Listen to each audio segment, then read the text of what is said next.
Have you ever wondered why love feels less like joy and more like a beautiful form of insanity? They say love makes us happy, but if you look closer, it blinds, it obsesses, it consumes. Lovers lose sleep, abandon reason, even risk everything for someone who might never stay.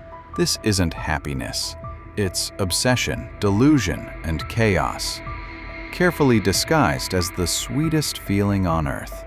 Love, in its purest form, is not peace. It is madness with a mask. Throughout history, poets and philosophers have praised love as the highest form of happiness. Yet, the evidence of human behavior tells a darker story. Love drives people to irrational choices. Wars have been fought for it, kingdoms destroyed, lives shattered. Neuroscience even shows that the brain in love resembles the brain addicted to drugs. Euphoric at first, but restless, dependent, and desperate when deprived. What we call romance is not calm or stable. It is a storm that hijacks reason, manipulates memory, and bends our sense of self. If happiness is balance, then love stands on the edge of chaos. Love is often described as pure happiness, but the very first step into love resembles something far closer to delirium. Think about the way it begins. The racing heart, the sleepless nights, the obsessive need to see, touch, or simply be near someone. Psychologists call this limerence, a state of intrusive, uncontrollable thoughts about another person. Dorothy Tenov, who coined the term, compared it to a form of obsession bordering on mental illness. This is why many philosophers viewed love with suspicion. Friedrich Nietzsche once said, "There is always some madness in love, but there is also always some reason in madness." He recognized that love does not elevate us into peace, but rather plunges us into contradiction. We become both the most alive and the least rational. History is full of examples where love, or the illusion of it, has led to chaos. Consider Helen of Troy, whose beauty was said to have launched 1,000 ships.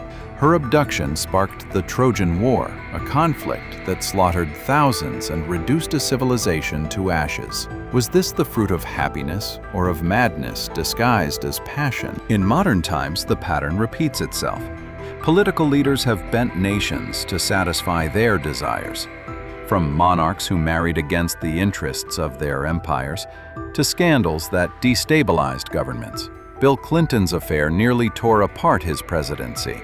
Love, or the reckless pursuit of desire, consistently reveals its power not to heal, but to destroy. And on the personal level, the story is the same.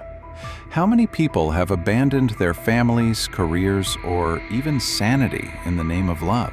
Court records are filled with crimes of passion, murders committed not by enemies but by lovers who once swore eternal devotion. When jealousy and obsession take hold, affection mutates into violence. So we must ask, if love truly brings happiness, why does it so often manifest as suffering, chaos, and ruin? The answer may lie in its psychological roots. To fall in love is to lose control. It is the one socially accepted form of insanity, celebrated in songs and stories, even as it erodes our rational minds. Love promises paradise, yet often delivers torment. The illusion is powerful because in the beginning, the brain floods itself with dopamine and oxytocin, creating euphoria as intoxicating as any drug. Neuroscientists have shown that the brain scans of people in love look nearly identical to those of cocaine addicts. Both crave, both obsess, both suffer withdrawal. What we call happiness in love is, at its core, chemical dependency. Sigmund Freud once described love as a form of narcissism, a projection of our deepest needs onto another person. We don't simply see them. We see an idealized reflection of what we wish they could be. But when reality intrudes, the mask falls and suffering begins. The very thing that made us euphoric becomes the source of disappointment, jealousy, and despair. Consider the story of Emperor Nero of Rome. His passion for Poppaea Sabina drove him into destructive madness. He murdered his own mother, cast aside his first wife, and eventually kicked Poppaea to death in a fit of rage. Yet even after her death, he could not let go, preserving her body with perfumes and rituals. Love, in his case, was not happiness. It was delusion, possession, and decay. Even in more ordinary lives, love rarely sustains the happiness it promises. Divorce rates climb around the world. Affairs are common. And loneliness within relationships often cuts deeper than solitude itself. People cling to toxic partners, convinced that suffering together is better than emptiness alone. This is the cruel paradox. Love binds us not because it makes us free, but because it enslaves us to longing and fear. Socially, love is weaponized. Entire industries, advertising, cinema, music, feed off the fantasy of eternal romance, while in reality, they sell addiction dressed as destiny. Valentine's Day, dating apps, wedding industries, all profit from convincing us that without love, we are incomplete. This cultural illusion traps us in a cycle where we chase not happiness, but the high of temporary madness. As Arthur Schopenhauer argued, love is not about happiness at all. It is nature's trick, using us as pawns to propagate the species. The ecstasy, the obsession, the heartbreak, none of it exists for our well-being, but for biology's agenda. Love enslaves individuals under the illusion of joy, when in fact, it merely ensures the survival of life. So when people say, love makes me happy, what they often mean is, love makes me addicted, vulnerable, and fragile. True happiness is calm, balanced, and free of fear. But love, by its very nature, thrives on instability. It keeps us restless, dependent, and chained to another's approval. If love already distorts the life of one individual, imagine what happens when entire societies build themselves upon it. For centuries, civilizations have sanctified love, not as madness, but as virtue.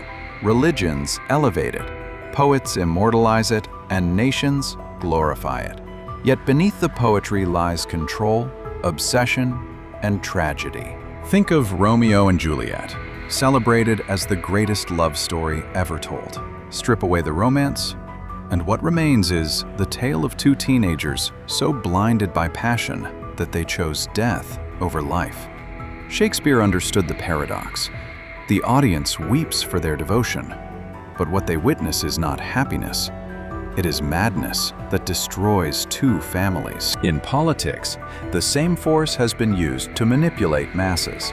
Nationalism is often described in the language of love of homeland, love of leader, but history reveals its darker side.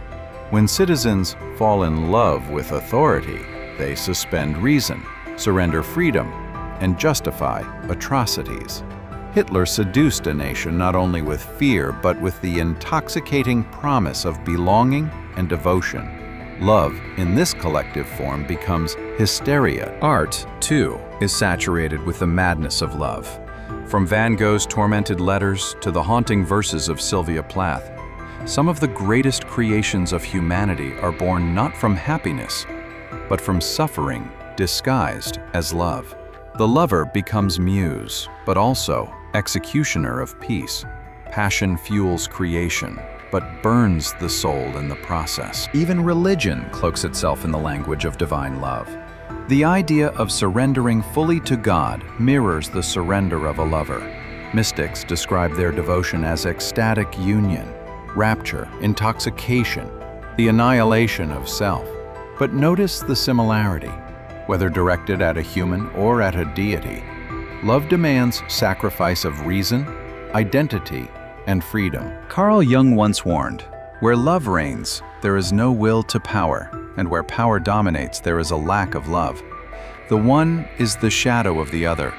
He recognized love as a force that unbalances the psyche, either making us submissive or destructive.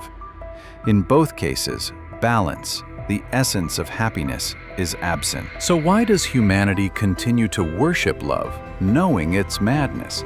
Perhaps because madness itself is seductive. In a world stripped of meaning, love offers intensity, even if it's destructive. People would rather burn in passion than freeze in emptiness. Love, then, is not the pursuit of happiness, but the defiance of it.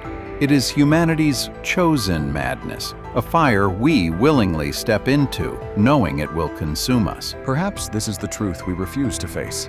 Love is not designed to make us happy. It is designed to make us restless, to shake us from comfort, to enslave us to longing. Happiness is calm. Love is chaos. Happiness is balance. Love is excess. And yet, we chase it endlessly. Why? Because in its madness, love gives us the illusion that we are alive, that our existence has meaning beyond survival. Maybe love is not the opposite of madness, but its most beautiful disguise. And maybe what we call falling in love is simply falling willingly into the abyss, knowing it may destroy us, yet unable to resist the fire. So the question lingers. If love is closer to madness than to happiness, should we still call it a gift, or simply the most exquisite curse we have chosen to endure?